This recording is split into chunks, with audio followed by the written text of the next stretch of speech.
Hey, salut YouTube, j'espère que vous allez bien. Je voulais vous partager dans cette vidéo quelques astuces que je tente à mettre en œuvre de mon côté pour optimiser mes ressources, c'est-à-dire économiser concrètement mes ressources financières, me permettre d'économiser davantage, me permettre tout simplement d'épargner davantage, investir davantage et augmenter, comme vous pouvez le voir au fil de l'eau, mon patrimoine en bourse, mon patrimoine immobilier.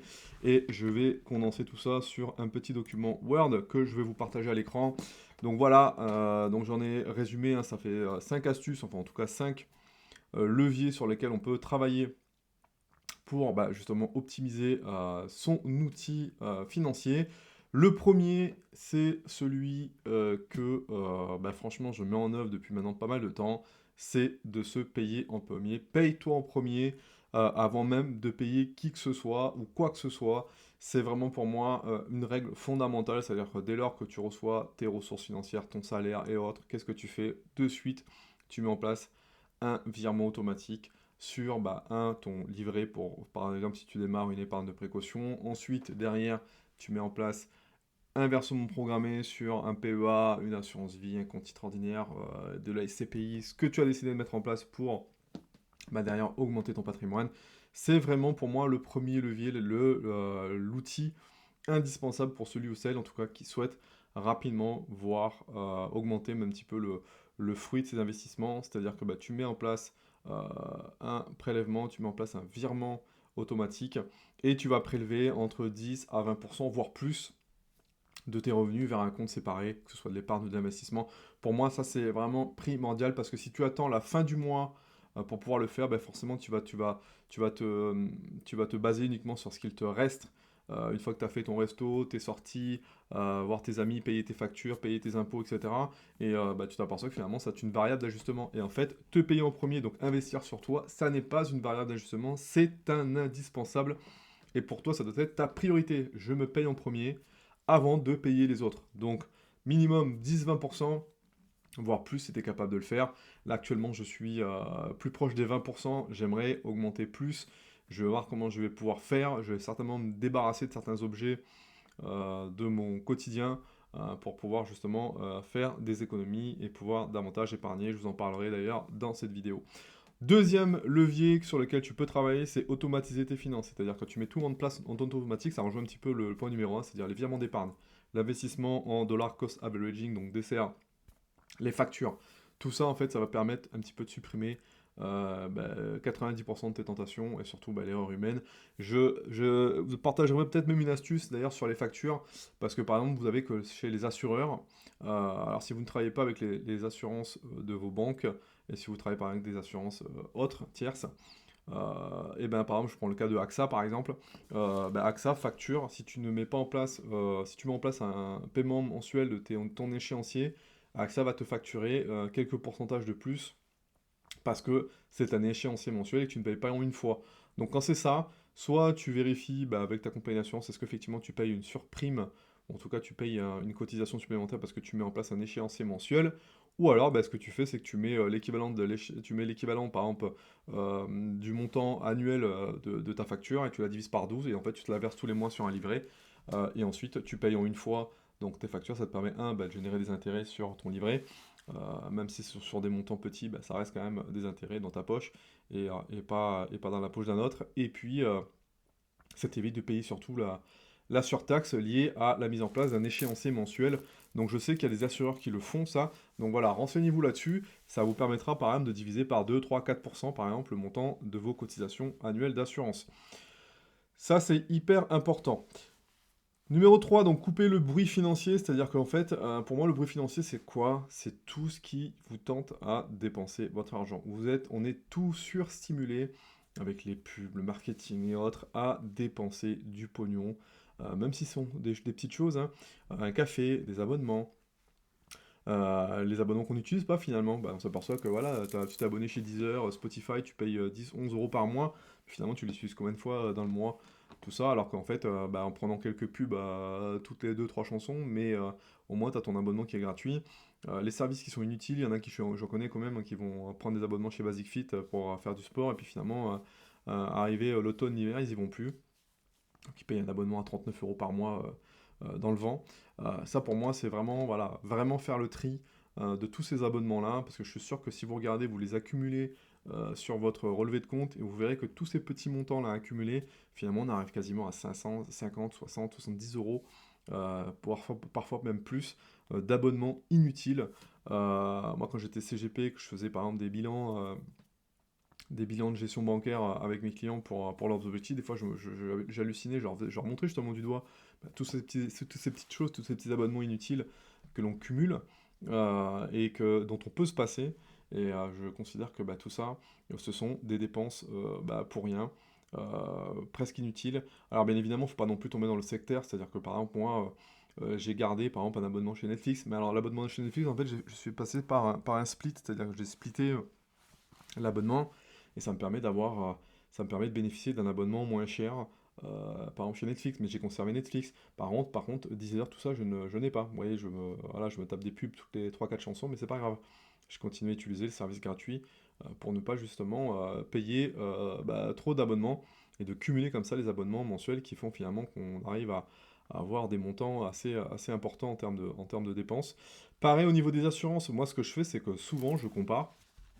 Une fois par an, je compare les assurances pour trouver les moins chers. Alors c'est sûr, hein, je suis pas quelqu'un qui est fidèle d'un point de vue assureur. Les assureurs ne m'aiment pas par rapport à ça, n'aiment pas en tout cas mon profil, mais clairement c'est là-dessus aussi qu'on a un levier sur lequel tu peux faire des économies. Pareil au niveau des fournisseurs d'énergie, je le fais régulièrement, et d'ailleurs j'ai changé il n'y a pas longtemps, je vais vous montrer. Hop, alors est-ce que je suis toujours connecté? C'est parfait. Hop, je suis toujours connecté. Donc voilà, j'étais chez Vattenfall, qui était donc un peu moins cher en plus que EDF. Et là, donc, du coup, j'ai décidé de migrer, il y a 3-4 jours, chez OHM Energy. OHM Energy, donc j'étais mensualisé à 56 euros chez Vattenfall, ce qui correspondait grosso modo à ma consommation. Et là, en faisant un bilan chez OHM, je m'aperçois que je peux encore gagner quelques euros, ou en tout cas économiser quelques euros supplémentaires d'après ma consommation. Moi, je me base toujours sur ma consommation réelle de ce que j'ai consommé au bout d'un an chez Vattenfall. Je l'ai mis là, et en regardant le prix du kilowattheure, ce qui est important à regarder, notamment au niveau de l'énergie, c'est le prix de l'abonnement TTC et le prix du kilowattheure TTC. Et là actuellement, le prix du kilowattheure TTC chez OHM, il est le moins cher, je crois, du marché. Vous avez des sites qui permettent de comparer tout simplement le coût du kilowattheure et le coût de l'abonnement. Et aujourd'hui, pour l'instant, en tout cas, c'est le fournisseur le moins cher que j'ai pu trouver. Donc j'ai décidé de basculer chez eux. Et puis tiens, je profite, une petite pub. On a la possibilité de parrainer également les personnes qui souhaitent rejoindre du coup ce réseau, hein. Ça fait une petite prime, de parrainage, et puis ça fait une petite prime pour celui qui décide de rejoindre POHM. Donc je vais partager mon lien dans la description de cette vidéo. Ça permettra, voilà, de faire un petit bonus, en tout cas pour moi, ça permettra de sponsoriser la chaîne, et puis surtout pour vous, je pense que ça vous permettra surtout d'économiser de l'argent, notamment là, pour celles et ceux qui se chauffent, notamment l'électricité. On sait que c'est l'hiver où les factures elles ont tendance à un peu exploser, donc ça vous permet d'économiser des euros et de faire autre chose, et surtout d'épargner davantage. Et bien ça sera tout bénef pour vous. Donc voilà, je partagerai ce lien dans la vidéo. Voilà, ceci étant dit, on revient sur mon petit Word. Donc voilà, ça c'est hyper important. On regarde les fournisseurs d'énergie régulièrement pour savoir où est-ce que je pourrais payer moins cher pour le même service. Et puis, on fait la même chose avec les fournisseurs internet, c'est pareil, profil des pubs. Souvent, ils vous font des offres, là par exemple à Noël, probablement qu'on va avoir des offres fibres ou des offres factures téléphoniques qui seront intéressantes. Donc voilà, faites de temps en temps, et puis surtout prenez des trucs sans engagement, comme ça vous permettra de pouvoir changer assez régulièrement. Donc là, par exemple, je suis passé chez Bouygues Télécom, parce que par chez moi, la fibre, ça marche plutôt pas mal avec eux, et du coup, ça m'a permis en tout cas d'économiser un peu plus de 10 euros par rapport à Soch, ce que j'avais chez Soch auparavant. Donc voilà, encore une fois, l'idée c'est vraiment toujours d'optimiser, pour payer moins cher, en tout cas pour le même service. Donc ça, c'est vraiment pour moi aussi une belle source d'économie par mois. Quatrième règle, et là c'est celle pour ceux qui sont addicts à la consommation: avant d'acheter, pose-toi la règle des 48 heures. Donc 48 heures, oui, est-ce que cet achat, il est vital? Ça c'est vraiment la première question à se poser. Donc si vous correspond à un achat non vital, vous posez 48 heures. vous attendez 48 heures, et si franchement on en a encore envie après, bah ok, mais par contre, dans 70% des cas, l'envie disparaît. Alors 48 heures, des fois même plus, hein, prenez une semaine de réflexion. Voilà, posez-vous la question, est-ce que cet achat, j'en ai vraiment besoin? Est-ce que cet achat, il est vraiment utile? Est-ce que cet achat, dans 6 mois, il va pas finalement rester sur mon étagère et puis je vais plus m'en servir? Parce que finalement, souvent, on achète des choses de manière un peu compulsive, et puis on s'aperçoit que finalement, au bout de quelques semaines, ça va pas changer votre vie, hein, cet objet. Et clairement, bah, l'excitation de l'achat, il a disparu, le plaisir, il a disparu, et puis on passe à autre chose, quoi. Donc là aussi, pour moi, c'est un gros, gros travail que je suis en train de faire, enfin que je mène depuis maintenant quelques temps, sur bah, justement ma consommation, parce qu'on est, encore une fois, on est tout le temps sollicité pour consommer, et le but du jeu pour moi, bah, c'est de moins en moins consommer des choses qui sont futiles ou des choses qui me paraissent finalement pas si indispensables que ça. Vous voyez, par exemple, sur le téléphone, voilà, c'est un objet du quotidien, le téléphone, mais je l'achète plus neuf, ça fait longtemps que j'achète plus mes téléphones neufs. J'achète toujours des téléphones avec une 2-3 générations avant. Donc, c'est des téléphones qui ont déjà 2 3 4 ans.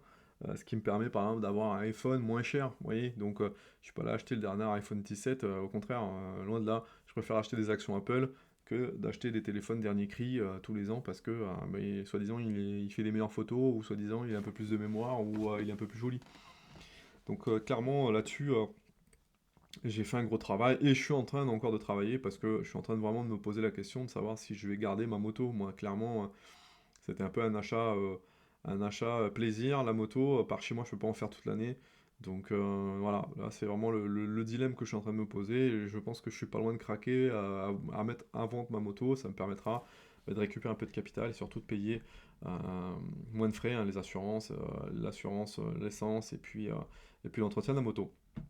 Enfin, 5, augmente ton épargne, pas juste tes revenus. Ça, c'est vraiment quelque chose aussi d'important. C'est-à-dire que quand tu gagnes plus, tout le monde a tendance à augmenter son niveau de vie. Bah, le but du jeu, c'est plutôt d'augmenter son épargne, de passer peut-être de 10 à 15%, plus de 20%. Voilà, par exemple, à mon 13e mois, bah, clairement, une partie va me servir à financer peut-être mon prochain voyage, et une partie va me servir à tout simplement épargner. Vous voyez, toutes les primes que moi je perçois tous les 2 3 mois, bing, allez, ça c'est cadeau, c'est pareil, ça part dans l'épargne, ça part dans l'investissement. Ça part dans l'investissement notamment. Là, actuellement, je suis en train d'augmenter mon DCA sur le Bitcoin. Donc voilà, je tape dedans pour justement augmenter mes investissements. Et ouais, je ne dépense pas en fait cet argent. But du jeu, voilà, c'est d'augmenter ce pourcentage, ce taux d'épargne, sachant que le taux aujourd'hui moyen de ceux qui épargnent en France, hein, c'est-à-dire sur les 30 millions de ménages qui épargnent en France, bah, le taux d'épargne aujourd'hui il est alentours de 18%. Donc vous voyez, c'est quand même pas mal, c'est loin d'être ridicule en France, on épargne beaucoup. Par contre, on ne sait pas comment épargner, mais on épargne beaucoup. Et but du jeu pour vous, bah, voilà, c'est d'augmenter ce taux d'épargne pour bah, justement vous permettre plus tard bah, d'assouvir en tout cas vos futurs projets. Et ça, c'est vraiment des outils à mon sens qui me paraissent indispensables quand on souhaite justement développer son patrimoine, quand on souhaite bah, un petit peu se libérer finalement de la consommation, de ces choses-là, et puis surtout bah, derrière de vous apporter bah, voilà, un certain patrimoine qui vous permettra, je vous le souhaite, de mettre en œuvre vos projets. Voilà. Ce n'est pas ton salaire qui te rend riche, mais c'est surtout ton taux d'épargne. Il y en a qui gagnent 4 000 € par mois, mais qui épargnent zéro, et qui au contraire ont des découvertes tous les mois. Il y en a qui gagnent 2 000 € et qui épargnent 500, 600 €. Ces gens-là, forcément, vont s'enrichir beaucoup plus rapidement. Voilà ce que je voulais vous partager au travers de cette vidéo. Donc, des astuces que, en tout cas, moi, je mets en œuvre pour bah, justement me permettre d'économiser et d'épargner et d'investir davantage. J'aimerais que, bah, pareil, hein, si vous avez des astuces sur ce que vous faites, vous, de votre côté, partagez-les en commentaire, ça fera toujours plaisir. Et puis, n'hésitez pas à vous abonner à la chaîne et me mettre un petit pouce, ça fera toujours plaisir. Voilà, je vous souhaite une belle journée, je vous dis à bientôt. Ciao, ciao.